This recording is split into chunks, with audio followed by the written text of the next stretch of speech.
ہر مالک کے نصاب پر قربانی واجب ہے، عاقل ہو، بالغ ہو، مسلمان ہو، قربانی کروائے گا اللہ کی بارگاہ میں اس کی قربانی قبول ہوگی۔ لیکن 3 لوگوں کی قربانی اللہ کی بارگاہ میں قبول نہیں ہوتی۔ 3 لوگ، یہ 3 قسم کے جو لوگ ہیں، لاکھوں جانور قربان کر دیں، لاکھوں کی تعداد میں یہ قربانی کر دیں، لیکن ان کی قربانی قبول نہیں ہوتی۔ کون ہے یہ؟ نمبر 1 پر آتا ہے سود کھانے والا، کہ جو سود کا کام کرتا ہے اور سود کے کمائے ہوئے پیسوں سے جانور لا کے اور پھر قربانی کرتا ہے، یعنی حرام دولت اکٹھا کر کے اور اسی دولت سے پھر جانور خرید کر کے اور قربانی کرواتا ہے، اس کی قربانی اللہ کی بارگاہ میں مقبول نہیں ہے، کیونکہ یہ حرام کی دولت ہے، حرام کی کمائی ہے۔ سود کھا کر لوگوں کا خون چوس چوس کر کے اس نے پیسے جمع کیے، لوگوں کی بددعائیں لے لے کر اس نے پیسے۔ السلام علیکم دوستو، کیسے ہیں پیارے اسلامک بھائیو؟ امید کرتا ہوں انشاءاللہ آپ سب خیریت سے ہوں گے۔ اللہ آپ سب کو ہمیشہ سلامت رکھے۔ آپ کا پیارا بھائی محمد عفران آج پھر ایک نئی ویڈیو لے کر آپ سب کی خدمت میں حاضر آیا ہے۔ اس ویڈیو کا ٹاپک ہے وہ کون سے 6 لوگ ہیں جن کی قربانی کرنے کے بعد بھی قبول نہیں کی جائے گی۔ آئیے اس ویڈیو میں سنیں گے مولانا تحسین جیلانی صاحب کی زبانی، اور اس ویڈیو کو دیکھ کر زیادہ سے زیادہ عمل بھی کرنے کی کوشش کریں گے انشاءاللہ۔ تو بنا دیر کیے ہوئے آئیے اس ویڈیو کو دیکھتے ہیں دوستو۔ ہر مالک کے نصاب پر قربانی واجب ہے، عاقل ہو، بالغ ہو، مسلمان ہو، قربانی کروائے گا اللہ کی بارگاہ میں اس کی قربانی قبول ہوگی۔ لیکن 3 لوگوں کی قربانی اللہ کی بارگاہ میں قبول نہیں ہوتی ہے۔ 3 لوگ، یہ 3 قسم کے جو لوگ ہیں، لاکھوں جانور قربان کر دیں، لاکھوں کی تعداد میں یہ قربانی کر دیں، لیکن ان کی قربانی قبول نہیں ہوتی ہے۔ کون ہے یہ؟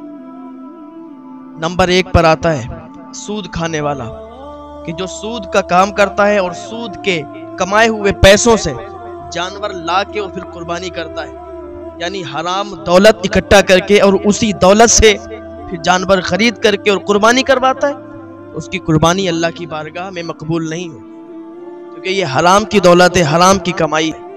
سود کھا کر لوگوں کا خون چوس چوس کر کے اس نے پیسے جمع کیے، لوگوں کی بددعائیں لے لے کر اس نے پیسے جمع کیے، اور پھر اس سے اللہ کی بارگاہ میں جانور قربان کرتا ہے، نہیں قربانی ہوگی۔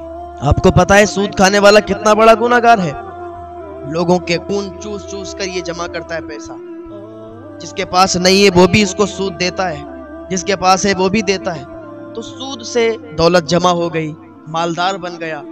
اب اللہ کی بارگاہ میں لاکھوں جانور قربان کر دے، اس کی قربانی اللہ کے یہاں مانی نہیں جائے گی۔ سود کھاتے ہیں جو لوگ، کہ قیامت کے دن ان سے سوال ہوگا، اور ان کے پیٹ اتنے موٹے کر دیے جائیں گے، اتنے بڑھا دیے جائیں گے جیسے بڑے بڑے مکان، ان کی قبروں میں سانپ اور بچھوؤں کو چھوڑ دیا جائے گا۔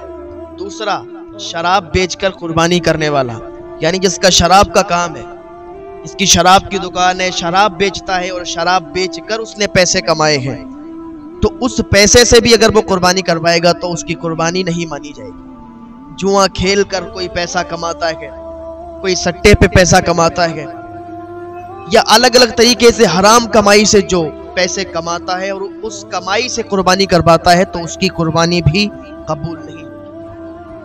لاکھ قربانی کروا دے، لاکھ جانور کٹوا دے، لاکھ جانور کٹوا کے بکوا دے، لاکھ جانور کٹوا کے اور تقسیم کروا دے، قربانی قبول نہیں ہو سکتی، اس لیے کہ اس نے اللہ سے بغاوت کی ہے، اللہ کو ناراض کیا ہے، حرام کمائی کی ہے، حرام کام سے پیسے کما کے پھر وہ قربانی کروا رہا ہے۔ اگر آپ کو قربانی کروانی ہے، جائز کمائی سے قربانی کروائیں، اللہ کو راضی کر کے جو کام کریں گے اس میں فائدہ ہے، اور اللہ کو ناراض کر کے اگر کوئی کام کریں گے تو نقصان ہی اٹھائیں گے۔ اور تیسرا، اس کی بھی قربانی قبول نہیں ہوتی ہے جو کسی کا حق مار کے قربانی کرتا ہے۔ لوگوں کا قرض آ رہا ہے، لاکھوں روپیہ لوگوں کا دبا کے بیٹھا ہے اور لوگوں کو پیسے دے نہیں رہا، لوگ اپنا حق مانگ رہے ہیں اور اس نے ان کو جھٹلا دیا کہ بھائی تمہارا میرے پاس کچھ بھی نہیں ہے، تو اس کی بھی قربانی قبول نہیں ہوگی، کیونکہ اس نے لوگوں کا حق مارا ہے۔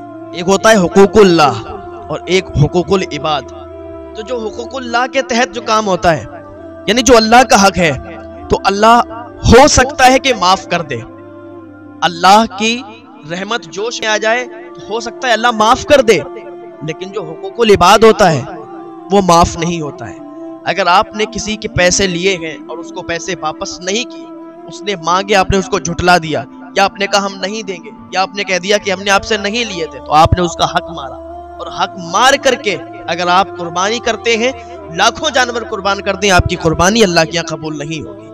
ان باتوں کو ذرا خیال میں رکھیں اور قربانی کریں تو پاک اور صاف کمائی سے، جو نیکی سے کمائی ہوئی کمائی ہے، جو جائز کمائی ہے، اس سے قربانی کریں گے تو پھر آپ کی دنیا بھی سنور جائے گی اور آخرت بھی سنور جائے گی، اور آپ کا جو نیک جائز پیسہ قربانی میں لگے گا وہ قربانی اللہ کے یہاں قبول ہوگی۔ اگر کسی نے ایک جانور خریدا ہے اور اس میں 7 حصے لیے ہیں، 7 حصے ڈالے ہیں، 7 پتی ڈالی ہیں، اگر کسی ایک کا بھی ایمان ڈگمگایا، یعنی کسی ایک نے بھی سوچا کہ مجھے اتنا گوشت مل جائے، یا کسی ایک نے بھی سوچا کہ مجھے کلیجی مل جائے، مجھے یہ چیز مل جائے، مجھے پائے مل جائیں، تو پھر کسی کی بھی قربانی قبول نہیں ہوگی، 6 لوگوں کی بھی قربانی قبول نہیں ہوگی۔ اگر ایک کا بھی ایمان ڈگمگا گیا، ایک کی بھی نیت خراب ہو گئی کہ مجھے یہ چیز مل جائے، تو پھر 7 کی قربانی رد ہو جائے گی، 7 کی قربانی قبول نہیں ہوگی۔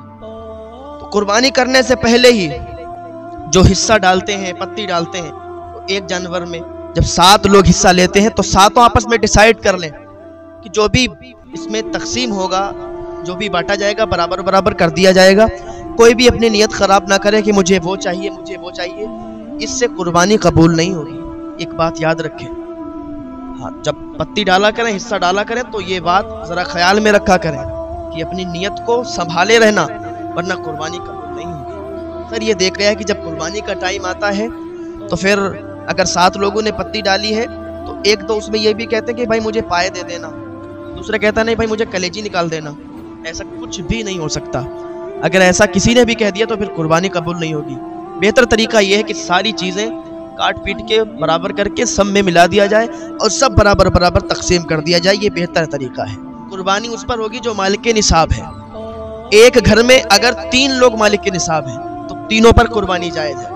ایک گھر میں اگر 10 لوگ ہیں اور 10 بھی مالک نصاب ہیں تو 10 پر قربانی واجب ہے، وہ قربانی کرنا ہی پڑے گی، نہیں کریں گے تو گناہگار ہوں۔ بہت سے لوگ کیا کرتے ہیں، ہمارے گاؤں دیہات یا شہر میں بھی بہت سے لوگ یہ کہتے ہیں کہ اس سال ہم والد صاحب کے نام کروا دے رہے ہیں، یا اس سال ہم حضور صلی اللہ علیہ وسلم کے نام کروا دے رہے ہیں، اگلے سال اپنے نام کروائیں گے، یا اگلے سال امی کے نام کروائیں گے، کسی کے نام۔